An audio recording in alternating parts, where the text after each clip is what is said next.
Here's an interesting way that you can build your offense and your defense together. I use this, and I use it a lot, and it really helps. If we have an offensive player with the basketball and a defensive player, the offensive player, throw it off the backboard, pick an alley, doesn't matter which one. We usually ask her to go to this alley because we're doing the same thing down at this end. An offensive player, a defensive player, toss it off the backboard and attack that alley. So we do both ends at the same time. Anyways, we're working on offensive one-on-one, and we want to work on defensive one-on-one.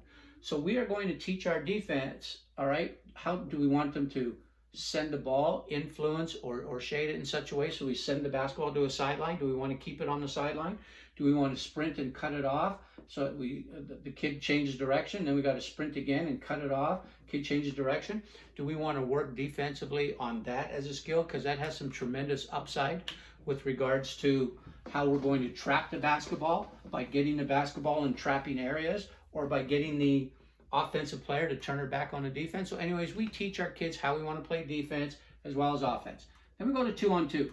Offense, defense, offense, defense. No basketball here. All right, offense, just this kid has basketball. Tosses it off the backboard. She can choose either alley. It's up to her. If she chooses this alley, then her teammate goes to the other alley. So now we're in the two alleys. How do you want your two defensive players to play defense? Do we want to send the basketball towards help? Do we want to send the basketball to the sideline?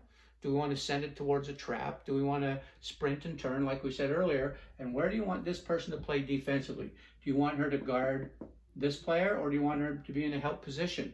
Do you want her to go and try and trap? All right, so you teach your 2-on-2 defense on how you want the defense to play. Then we go to the third. Offense, defense, offense, defense, offense, defense. As soon as the ball gets tossed off the backboard, this kid goes down to either the wing or corner. It's up to you as a coach. How do you want this kid to play defense as she's getting back, and where do you want her to end up defensively? And these two are still playing their 2-on-2. So you teach how you want that player to play.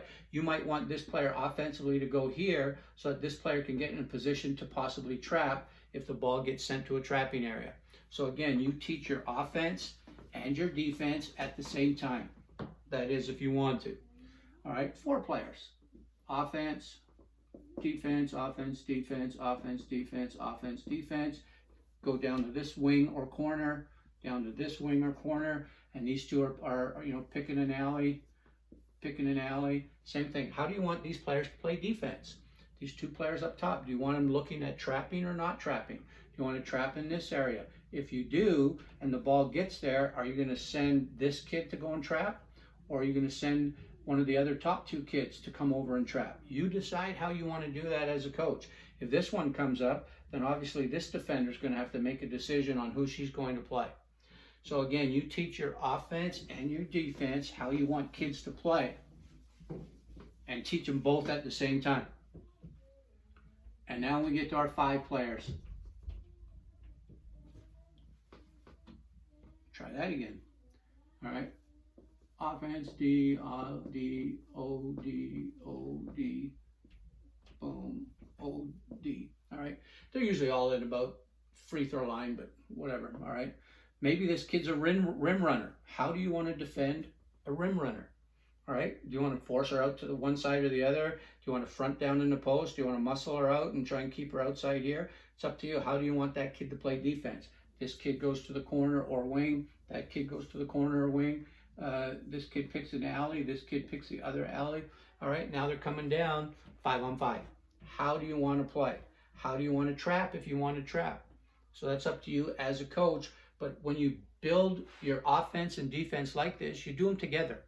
And when you do them together, it really helps from a teaching perspective. If you only did your offense, some of your kids are going to have bad defensive habits.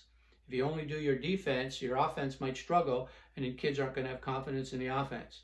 You've got to decide. If you want to be known as a great offensive team, you might want to put in the offense and not teach the defense yet, so you get offensive success.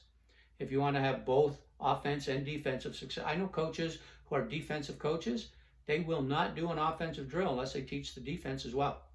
Other coaches like to be offensive coaches, where they say, we're going to run the offense without telling the defense yet how we want them to play, because we want the offense to be successful.